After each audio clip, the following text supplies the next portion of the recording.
কালীচরণকে গুন্ডাদের হাত থেকে বাঁচিয়ে দিব্যি আর মুখোমুখি হলো দুর্গা। হ্যাঁ বন্ধুরা, এমনটাই দেখা যাবে।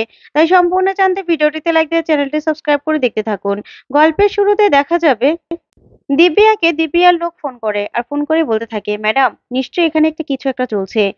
স্বয়ম্ভু মুখার্জি আশ্রম থেকে দুটো মেয়েকে তুলে এনেছে, আর এদিকে কালীচরণ ঘোষ সেখানে দাঁড়িয়ে আছে, তার সঙ্গে একটা মেয়ে দাঁড়িয়ে আছে। তখনই দিব্যা বলতে থাকে, আমার মনে হচ্ছে ওই কালীচরণ ঘোষকে তুলে নিলে না সবকিছু জানা যাবে। তুমি এক কাজ করো, বাইরে গিয়ে দাঁড়াও। একদম বেরোলেই, এখান থেকে বেরোলেই কালীচরণ ঘোষকে তুলে নেবে, বুঝতে পেরেছো? আর তুলে নিয়ে নিজের ডেরায় নিয়ে যাবে। তারপরে এমন মার মারবে না, মেরে একদম সব কথা বের করবে আর তবলা বাজানো বের করে দেবে। তখনই গুন্ডাটা বলতে থাকে, ঠিক আছে ম্যাডাম।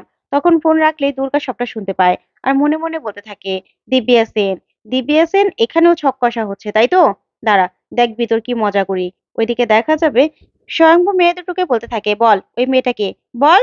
ঠিক তখনই দেখা যাবে কালীচরণ ঘোষ সেখানে পৌঁছে যায় আর গিয়ে সে অ্যান্টিসেপটিক বেলের কাগজটা ছুঁড়ে মারে। তখন স্বয়ংভূ বলতে থাকে, এটা কি?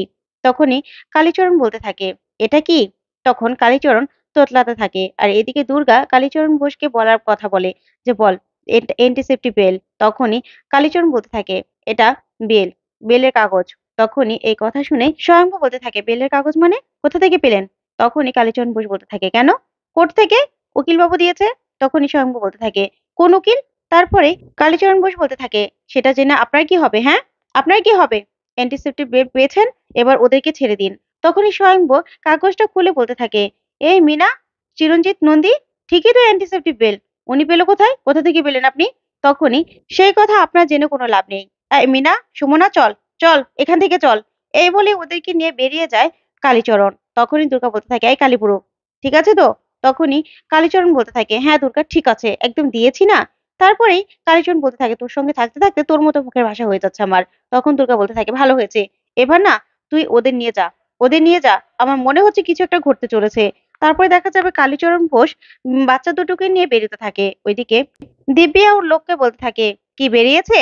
তখনই গুন্ডাটা বলতে থাকে, না ম্যাডাম, এখনো বেরোয়নি। তখন দিব্যা বলতে থাকে, বেরোলে জাস্ট তুলে নেবে, বুঝতে পেরেছো? নিয়ে ওই গোডাউনে নিয়ে যাবে। তারপরে মেরে ওর তবলা বাজানো বের করে দেবে। তখন গুন্ডাটা বলতে থাকে, ঠিক আছে ম্যাডাম। তারপর ফোনটা রাখলেই ওইদিকে তখনই কালীচরণ ঘোষ আসতে থাকে আর গুন্ডারাও গাড়ি নিয়ে এসে কালীচরণ ঘোষের সামনে থামায়। তারপরে গুন্ডাটা বেরিয়ে কালীচরণ ঘোষের গলায় ছুরি ধরে আর বলতে থাকে, এই বুড়ো, চল আমার সঙ্গে চল।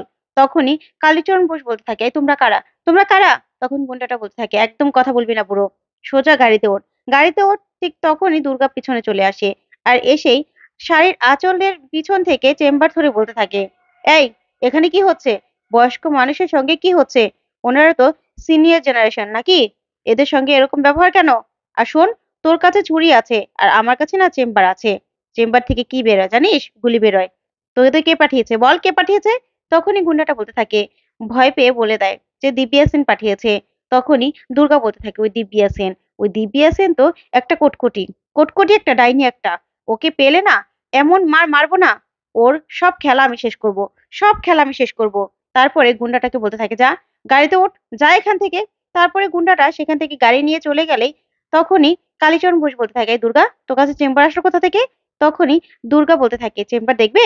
তারপর নিজে শাড়ির আঁচল থেকে কলাটা বের করে বলতে থাকে, এই দেখো কলা, কলা আর কিছু না পেয়ে দোকান থেকেই কলাটি কিনে নিয়েছি। এটা দিয়েই বন্দুকের কাজ হয়ে গেছে, বুঝতে পেরেছো? এবার চলো। তখনই কালীচরণ ঘোষ দুর্গার এই কাণ্ড দেখে হাসতে থাকে। তখন দুর্গা বলতে থাকে, ওই দিব্যা সেন, দিব্যা সেন এমন খেলা দেখাবো না যে সারা জীবন তুমি আমার কথা মনে রাখবে। ওই দিব্যা সেনও আমাকে ধরতে পারবে না আর ওই স্বয়ংভূ মুখার্জিও আমাকে ধরতে পারবে না, যতক্ষণ না পর্যন্ত আমি নিজে ধরা দিচ্ছি। এই বলে দুর্গা হাসতে থাকে। ওইদিকে দেখা যাবে পৃথার ফোনটা বাজতে থাকে। তখনই সেখানে মেহেন্দি চলে আসে, এসে বলতে থাকে, পৃথা কোথায়, কোথায় তুমি? তখন মেহেন্দি পৃথার ফোনটা হাতে নিতেই দেখতে পায় যে মাই লাভ। তখন মেহেন্দি ফোনটা রিসিভ করলে ওই পাশ থেকে বরুণ বলতে, পৃথা তুমি কোথায়? আমি তো তোমার জন্য দাঁড়িয়ে আছি, তুমি যেখানে দাঁড়াতে বলেছিলে সেখানেই আমি দাঁড়িয়ে আছি। কোথায় তুমি? ইনভিটেশন কার্ডটা না দিলে তো আমি ঢুকতে পারবো না। ওই তোমার কাকুন্দির বিয়েতে না আমার যাওয়ার খুব ইচ্ছে, আমি যাব।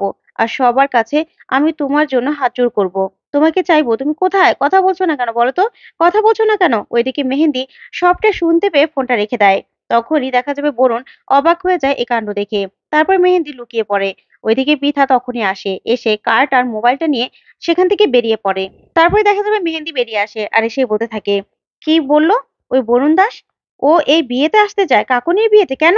তখন উৎসব সেখানে চলে আসে। তখন উৎসবকে দেখে মেহেন্দি বলতে থাকে, উৎসব জানো, ওই পৃথার ফোনে না একটা ফোন করেছিল।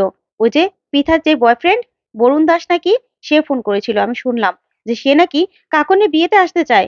আর ও পৃথাকে বলছিল ইনভিটেশন কার্ডটা না দিলে তো আমি ঢুকতে পারবো না। ইনভিটেশন কার্ডটা কোথায়? তখনই উৎসব বলতে থাকে, ওই বরুণ দাস, ওই বরুণ দাস তো বাবিন খা, ও তো একটা কুখ্যাত খুনি। তুমি জানো না, একটা ক্রিমিনাল। সেই জন্যই তো কৌশিকী মুখার্জির এত আপত্তি। দাঁড়াও, দেখছি তো ও কেন বিয়েতে আসতে চায়। তখনই দেখা যাবে উৎসব দিব্যাকে ফোন করে। তখন দিব্যার কাছ থেকে সবটা জেনে নেয় উৎসব। আর মেহেন্দিকে বলতে থাকে, মেহেন্দি, ওই দিব্যা সেন, দিব্যা সেনই নাকি প্ল্যান করে বরুণকে এখানে আসতে বলেছে। বুঝতে পেরেছো? উনি নাকি সবটা জানেন। তখন মেহেন্দি বলতে থাকে, কিন্তু কেন? বিয়েতে ও আসতে কেন চাইছে? তখন উৎসব বলতে থাকে, আমাকে বলল যে এখন নাকি বলা যাবে না, পরে বলবে। বুঝতে পেরেছো? তাই যা হওয়ার হোক, আমাদের কিচ্ছু বলার নেই, কিছু বলার নেই। ওই কাকনের বিয়েতে না বড় একটা ধামাকা হতে চলেছে। কিছু একটা তো ঘটবে। বুঝতে পেরেছো? ওইদিকে বরুণ দাঁড়িয়ে আছে। তখনই পৃথা দৌড়ে যায়, গিয়ে কার্ডটা দেয় বরুণকে। তখন বরুণ বলতে থাকে, thank you, thank you Pritha, আমি যেতে চাই, তোমাদের বাড়িতে আমি যেতে চাই। তখনই পৃথা বলতে থাকে, শোনো বরুণ, একটা কোড থাকবে, সেই কোডটা আমি তোমাকে পরে বলে দেবো। সেই কোডটা দারোয়ানকে বললেই তোমাকে ঢুকতে দেবে। তখন বরুণ বলতে থাকে, এত সিকিউরিটি? তারপর পৃথা বলতে থাকে, হ্যাঁ, আসলে আমার মানিমণি মনে করছে যে কাকনদের বিয়েতে কোনো একটা সমস্যা হতে পারে, তার জন্য এত সিকিউরিটি ব্যবস্থা করা হয়েছে। বুঝতে পেরেছো? তাই তোমাকে আমি যেটা বলবো সেটাই করবে। তখনই বরুণ বলতে থাকে, ঠিক আছে, ঠিক আছে ডার্লিং। তারপরে পৃথা চলে গেলে ওইদিকে দুর্গা সবটা দেখতে পায়। আর দুর্গা বলতে থাকে, ইনভিটেশন কার্ড, বিয়েতে ঢুকবে তাই তো বরুণ দাস? আমিও জানি যে তুমি বিয়েতে ঢুকবে। তুমি আর দিব্যা সেন মিলে সব চক্রটা করছো, কিন্তু তুমি কাকে টার্গেট করবে, কৌশিকী মুখার্জি না শ্রীমতী সেন?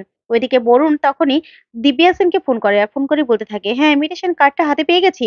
এবার ব্যাস, বিয়ের দিনই ওই শ্রীমতী সেনকে শেষ করে দেব। সব প্রমাণ লোপাট হয়ে যাবে। কেউ কোনোদিনও জানতেও পারবে না যে জগদ্ধাত্রী মুখার্জির অপারেশন করেছিল এই ডক্টর শ্রীমতী সেন। তখন দুর্গা সবটা শুনতে পায়। আর শুনে বলতে থাকে, বরুণ দাস, তোমার যে কি অবস্থা আমি করবো তুমি নিজেও জানো না। আর ওই দিব্যা সেন, দিব্যা সেন ভাবছে যে ও খেলাটা খেলছে, কিন্তু আমি যে ওকে হাতে তালুতে করে নাচাচ্ছি সেটা তো ও জানে না।